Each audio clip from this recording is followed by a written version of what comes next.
আমরা যারা শহরে থাকি প্রতিদিন আমাদের একই কাজ বারবার করতে হয়।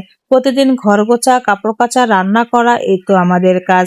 আসসালামু আলাইকুম, কেমন আছেন সবাই? আশা করি সবাই ভালো আছেন, আমিও ভালো আছি। প্রতিদিনের মতো আজও তাই বাচ্চাকে স্কুলে দিয়ে আসলাম, আর স্কুলে দিয়ে এসে ঘর গুছিয়ে নিলাম, থালাবাটি সব ধুয়ে নিলাম এবং কাপড়ও সব ধুয়ে নিলাম। তারপরে চলে আসলাম রান্নাঘরে। এখানে সরিষার শাক, বেগুন আর কাঁচামরিচ। আমি কাঁচামরিচের বোটাগুলো সব ছাড়িয়ে নিচ্ছি, তা না হলে সব নষ্ট হয়ে যাবে।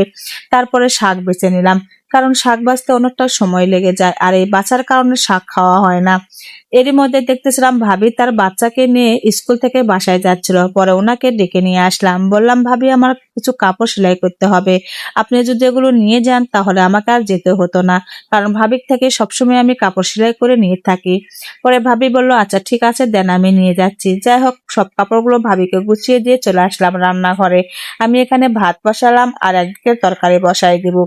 আমি করলা, আলু, একটু পেঁয়াজ বেশি করে দিয়ে ট্যাংরা মাছ দিয়ে চচ্চড়ি করব। আমি বেশিরভাগ কিন্তু হাতে মাখানো চচ্চড়ি রান্না করে থাকি, কারণ আমাকে হাতে মাখানো তরকারি বেশি মজা লাগে। যাক, এই যে সবকিছু মাখাই আমি তরকারি বসাই দিলাম। আমাদের কাজের কিন্তু শেষ নাই, টুকিটাকি কাজ কিন্তু সবসময় থেকেই যায়। তাহলে দেখেন, সকাল থেকে উঠে একটার পর একটা কিন্তু আমি কাজ করে যাচ্ছি, তারপরও তাড়াহুড়া করতেছি। এই কাজ শেষ করে আবার স্কুলে বাচ্চাকে নিতে যেতে হবে।